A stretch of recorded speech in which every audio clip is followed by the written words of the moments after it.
శ్రీ గురుభ్యో నమ. శ్రీ మహాసరస్వత్యై నమ. శ్రీ మహాగణాధిపతి నమ. సిగ్మా స్పిరిచువల్ ఛానల్కి శుభాభినందనలు. ఈ యొక్క ఛానల్ ఈ ఆధ్యాత్మికంగా అయితేనేమి అనేక రంగాలలో ఇప్పుడున్నటువంటి కాలమాన పరిస్థితులను బట్టి మానవాళికి మానవ వనరులకి ఎంతో ఉపయోగపడుతున్నటువంటి ఈ యొక్క సిగ్మా స్పిరిచువల్ ఛానల్ని విశ్వవ్యాప్తంగా దినదిన అభివృద్ధి పొందాలనేటువంటి ఆకాంక్షిస్తూ మా గ్రామ అమ్మవారి తరపుని ప్రత్యేకంగా ఆశీస్సులిస్తూ నా పేరు భాస్కర భట్ల జగదీశ్వర శర్మ గారు. మాది అంటే చెప్పాలి అంటే సత్యవర అగ్రహారం. ఈ అగ్రహారం చరిత్ర అంతా కలిపి ఈ చరణాంబిక అంటే పాదాలమ్మ అని అప్పటి నుంచి ఇప్పటి వరకు అనుకుంటున్నది. అగ్రహారంలో బ్రాహ్మణులందరూ వేద పండితులు తరతరాల నుంచి ఉండేటువంటి తాతల ముత్తాతలు ఫోర్ ఫాదర్స్ నుంచి ఉండేది. అందరూ వేద పాండులు కాబట్టి మాకున్న పరిజ్ఞానంగా ఆ పాదాలనే చరణాలు, ఎవరో పామరులు అన్నది వేరు, మేము అనేది వేరు, కానీ అందుకు చరణ అమ్మ అంబిక అనే నామధేయం పెడుతూ ఆమె యొక్క స్పృహని నాకు కనిపించిన రూపాన్ని ఈ విధంగా ఆమెని డిజైన్ చేయడం జరిగింది. అయితే ప్రణతోహం చరణాంబికాం కరళశత్ పుష్పేక్షు పాశాంకుశాం వరదా శ్రీధృత శంఖ చక్రమభయం రైర్వేరుకం కుండలం జలజాంతస్థిత పాదపద్మయుగళాం భస్మత్రిపుండ్రైర్వృతాం నిరతం సత్యవరాగ్రహార జననీం శ్రీచక్ర రూపాం మృషం. ఇలాగా అమ్మవారి నుంచి ఆవిడ యొక్క పుట్టుకతోనే ఆవిడ యొక్క రూపం మా ఇంటి ఆడబడుచని, ఆవిడ పేరు సత్యవతి అని, ఆవిడిచ్చిన వరమే ఈ అగ్రహారంగా ఉందని ఇది సత్యవర అగ్రహారంగా పేరు పొందినట్టుంది. ఆమె చరిత్ర ఎన్నో రకాలుగా చెప్పుకుంటుంటారు. పూర్వం ఏమిటంటే గ్రామాల్లో హరిజనులు అంటే వీళ్ళు అంటవర అనేవారు కారు, అంటే ఎక్కడో మూల నుండి ఆ వీరి చివరో అక్కడ ఉండాలనేటువంటిది కాదట. వారు గ్రామానికి కాపలాదారులు. గ్రామానికి ఇలాంటి గతంలో వచ్చిన ప్లేగు వ్యాధి, ఇలా కలరా ఇలాంటి వాటిల్లో వాళ్ళ పాత్ర ఎక్కువగా గ్రామాల చుట్టూ పారిశుధ్యాన్ని, ఈ స్వచ్ఛ భారత్ ఇవన్నీ మనం అన్నట్టు అప్పుడే వాళ్ళు ఇవన్నీ కూడా చేస్తుంటారు. గ్రామాన్ని రక్షించేవాళ్ళట ఏ ఇటు బాధలు లేకుండా. అలాంటి సమయంలో కలరా ప్లేగు వ్యాధుల్లో ఓ చంటిపిల్ల అంటే నవ వత్సరాలు అంటే 9 సంవత్సరాలు కలిగినటువంటి బాలిక ఆ యొక్క హరిజన వాళ్ళలోకి వెళ్ళి, నేను అమ్మవారిని, నాకు ముర్రాట్లు పోయండి, అలాగే హారతులు ఇవ్వండి, అలాగే ఈ యొక్క బలులు ఇవ్వండి, ఇవన్నీ అడుగుతుంటే అప్పటికి అనాగరికత పరిస్థితి కాబట్టి ఎప్పుడో 1800లో అప్పట్లో అందరూ అనాగరికత, దేవుడు అంటే భయభక్తులతో ఉండేటువంటి పరిస్థితి. ఆ పిల్లకి అయితే ఇక్కడైతే వాళ్ళు జడిచి ఏం చేశారు, ఈ బ్రాహ్మణుటువంటి అగ్రహారం మెయిన్ వీధిలోకి తీసుకొచ్చి వీరైతే అమ్మవారితో మాట్లాడుతుంటారు. భాస్కర భట్ల భట్టు వాళ్ళు అలాగా భట్టు అని ఇద్దరు వేద పండితులు ఉండేవారు. ఈ వేద పండితులు మహాఘటికులు. వీళ్ళిద్దరినీ ఓడించాలనేటువంటి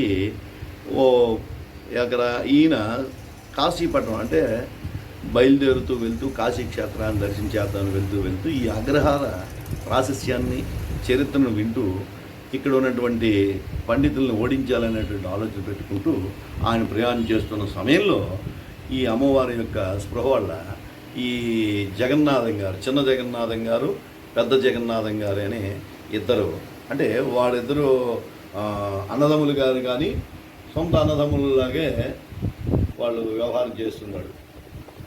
వెనక నుంచి వచ్చిన వాడు, కరెంట్లో నుంచి వచ్చేవాడు ఏ కార్యక్రమంలో జరిగినా పెద్దవాడిని మనం తెలుసుకోవడానికి, ముందు నుంచి వచ్చేవాడు చిన్నవాడు అని చెప్పి తెలుసుకోవడానికి చిన్న జగన్నాథం గారు, పెద్ద జగన్నాథం గారు అని వీళ్ళు అమ్మవారితో స్వయంగా మాట్లాడుకునేవారు. కిందన ఒక గావంచ, మీదన ఒక గావంచ, ఓ బొట్టపిల్లకి పెట్టుకొని ఇక్కడ నుంచి హర్షవల్లి క్షేత్రానికి చీకటి 4 గంటలకి స్నానం చేసి అక్కడ దీపం పెట్టుకొని ఇక్కడికి నడిచి వచ్చేస్తున్నాడు. ఎక్కడికి ఇంచుమించు 30 కిలోమీటర్లు. అలాగా రాను పోను 60 కిలోమీటర్లు తెల్లవారు సూర్యోదయంలో దీపం పెట్టి మళ్ళీ ఇక్కడికి వచ్చేవారు. అలాగా వీళ్ళు అమ్మవారితో మాట్లాడుతున్నారంటే ఈ వేద పండితులు పిలిస్తే అమ్మవారు పలుకుతుంది అని ఈ హరిజనులు ఉన్నటువంటి ప్రజలందరూ ఆ పిల్లని తీసుకొచ్చి ఇక్కడికి అప్పచెప్పారు. అప్పుడు మనకి ఇప్పుడు భరతపురంలో ఎలాగైతే వీధిలో ఒక పొలాకుంజిలాగా ఒక పందిరి వేసి అమ్మవారిని ఎలాగైతే అలాగా ఆవిడ ఏం చేసింది, అక్కడ కూర్చోబెట్టి ఓ చలవ పందిరి వేసి ఆవిడ అక్కడ కూర్చోబెట్టారు. కూర్చోబెట్టి ఏంటంటే నేను ఇలాగ అమ్మవారిని అని చెప్పి అనడంలో మా పెద్దలందరూ కూడా ఆవిడని అక్కడ కూర్చుని వినియోగించి ఆమెను శాంతపరిచి అమ్మవారిలాగే వేప కొమ్మలతోనూ ఈ యొక్క మొర్రాటలతో ఆమెను శాంతపరిస్తే అప్పుడు ఈ యొక్క ప్లేగ్ వ్యాధి ప్రబలుతున్నది, మిమ్మల్ని మీ గ్రామాన్ని నేను కాపాడుతానని చెప్పి ఆ పిల్ల అన్నదట. అప్పటి నుంచి ఏం చేసిందట, మొదటి రోజు ఆ ఒడిలో బియ్యం వేసుకొని ఊరు కట్టడం అని. అప్పుడు అన్నీ కూడా పూరి గుడిసెలు, ఆ పూరి గుడిసెల మీదను వెన్ను మీద బియ్యం చల్లాలంటే ఎలా, అందుకు ఈ చేను దండిలు ఉంటే ఓ బండికి ఆ అమ్మవారిని ఆ పిల్లని పెట్టి ఆ పిల్ల చేత మీదని జల్లివాడు. అక్కడి నుంచి ఆ వెన్ను మీద పెద్ద కర్రలతో కొట్టి అమ్మవారిని ఈ విధంగా ప్లేగ్ వ్యాధి అంటే ఊరిని వెడలగొట్టడానికి ఈ కట్టడం ప్రారంభించారు. ఇలా మొదట రక్షించడానికి ఇలా చేశారు. అప్పటి నుంచి ఇప్పటి వరకు ప్రతి సంవత్సరం ఎప్పటికప్పుడే చేస్తూ ఉంటారు. ప్రతి సంవత్సరం అలాగే, అంటే మొట్టమొదటి పండుగల్లో మొదటి రోజు విధానం ఆవిడ చెప్పింది అన్నమాట. ఆవిడ చెప్పిన విధానమే ఏ రోజు ఏమిటనేది ప్రారంభించారన్నమాట. అలా చేయాలి. దీనికి ముందు మీ గ్రామానికి 7 అప్పచెల్లెలు ఉన్నారన్నారు. ఈ అమ్మవారు ఏంటంటే షడ్ భగినీలు, అంటే 7 ఆవిడతో కలిపి 6 అప్పచెల్లెలు అన్నమాట. ఈ 6 అప్పచెల్లెలు కూడా పెద్దమ్మ ఆవిడ, ఇవి రెండోది పాదాలమ్మ. ఇవి ఉన్న ఈ 6 అప్పచెల్లెలు కూడా మా గ్రామానికి పొలిమేరులో ఒక్కొక్క దగ్గర ఒక్కొక్క అమ్మవారుగా కాపలా కాస్తుండేవారు. ఇలాగా మొదటిసారి ఈ 7 అక్కచెల్లెల్ని నా దగ్గరికి పిలవాలి అని ఉజ్జిడి బండి మొదటి రోజు ఆవిడ ఈ చల్లి అనేటువంటిది పెట్టి అందరి అక్కచెల్లెలకి ఇవ్వాలి అని వీధంతా కూడా మొదటి రోజు ఆ బండి మీద అలా గుడబండిలో పెట్టుకొని వెళ్ళి దండించి ప్రతి అక్కచెల్లెలకి అప్పచెప్పించింది. ఆ పిల్ల వెనక అలాగే గ్రామంలో పెద్దలు అందరికీ పిల్ల ముసలి ముట్ర అందరూ కూడా మేళతాళాలతో ఈ యొక్క శంఖధ్వనులతో అందరూ బయలుదేరి వెళ్ళేవారట. అలాగే రెండో రోజు ఏం చేశారట, రెండో రోజు ఈ చేను దండి మీద అమ్మవారిని పెట్టి రాత్రిపూట ఆ వెన్నుపట్ల మీద ఈ యొక్క బియ్యాన్ని చల్లడం, అదే మాను పండుగగా ఇప్పుడు ఈ యొక్క కాలంలో వ్యవహారికంగా జరుగుతున్నది. ఆ మాను పండుగ వేటలు గట్రా ఏమీ లేదు. ముందుగా ఆ ఇంట్లో వచ్చి ఆ అమ్మవారికి శుభ్రంగా బండిని శుభ్రంగా మొర్రాటలతో స్నానాలు గ్రామంలో అందరూ కలిపి స్నానం చేసి ఆ దండికి పసుపు రాసి బొట్లు పెట్టి దాన్నే మామిడి పండుగ అమ్మవారిని తరపుని ఆ యొక్క అమ్మవారి సేవ చేసిన దమ్మలవాడిని పెట్టి ఈ యొక్క గ్రామంలో తీసేవారు. ఇలాగ మూడో రోజు, ఇది రెండో రోజు జరిగిపోయింది. మూడో రోజు ఏం చేశారంటే ఇలా చేస్తూ అన్ని వీధులు ఎవరెవరు ఏమున్నా లేదా ఒకరాయి అందరి ఇళ్ళకి వెళ్ళి ఆవిడ వడి నిండా వాళ్ళకి ఇచ్చినటువంటి పసుపు కుంకాలు వాళ్ళు ఏవైతే ఇస్తారో అవి మీ ఇంట్లో నిండుగా ఉండాలని ఆమె అన్నీ దండుకొని ఒళ్ళో పోసుకొని అందరిని ఆశీర్వదిస్తూ వెళ్ళిపోతూ నేను వస్తానని చెప్పేసి ఆమె వనం దగ్గరికి వెళ్ళాలని ప్రారంభించింది. ఆ వనం దగ్గరికి వెళ్ళేసరికి సగం తోవకేసరికి ఆవిడ మరి కనిపించలేదు. ఎవరు ఈ యొక్క అశరీరంగా ఆవిడ ఏం చేసింది, ఈ జనాలందరూ మేళతాళాల్లో కనిపించలేదు. ఆ గజ్జెల చప్పుడుతో ఆవిడ ఏం చేసింది, ఆ ఎక్కడైతే ఇప్పుడు ఉన్నటువంటి మా ఆలయం ఉందో అక్కడికి వెళ్ళేసరికి ఆ పిల్ల కనిపించలేదు. అప్పుడు అశరీరంగా 4 మాటలు చెప్పింది.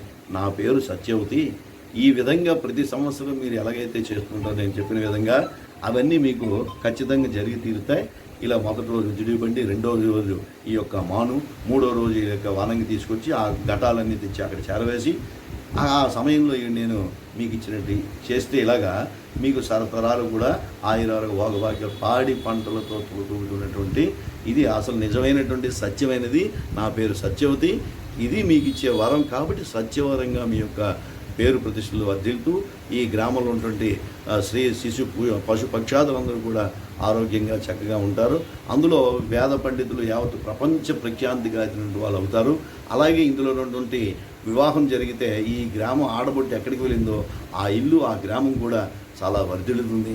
నాటి నుంచి నేటి వరకు కూడా ఈ గ్రామంలో ఉన్నటువంటి ఏ పండుగ జరిగినా ఆ ఆడబొట్టుల్లోనే వచ్చి ఆ గ్రామంలో కూడా మా పండుగలు చేసుకోవడం యావత్ ప్రపంచం అంతా కూడా విస్తరించి ఈ యొక్క అమ్మవారి యొక్క కృపకి అందరూ పాత్రలై ఆయురారోగ్య వాగభాగ్యాలతో ఇప్పటికీ కూడా సత్యవర అగ్రహారం అంటే ఈ బ్రాహ్మణుల నుంచి మొత్తం యావత్ ప్రపంచం కూడా 1000 నోళ్ళు అంటే నారాయణకి 1000 నోళ్ళతో ఉన్నటువంటి ఆదిశేషుడే పౌరులైన విధంగా ఎన్ని నోళ్ళు పోసినా ఆ యొక్క కీర్తి ప్రతిష్టలు ఆ యొక్క అమ్మవారి కృపా కరుణా కటాక్షాల వల్లే మా యొక్క కుటుంబాలన్నీ కూడా అందరూ ఉన్నత స్థాయిలతో ఇంకా రాను తరాలు కూడా వర్ధిల్లుతారనేటువంటి ధైర్యంతో అమ్మవారి ఆశీస్సులో మా కాలాన్ని జీవాన్ని గడుపుతున్నాం.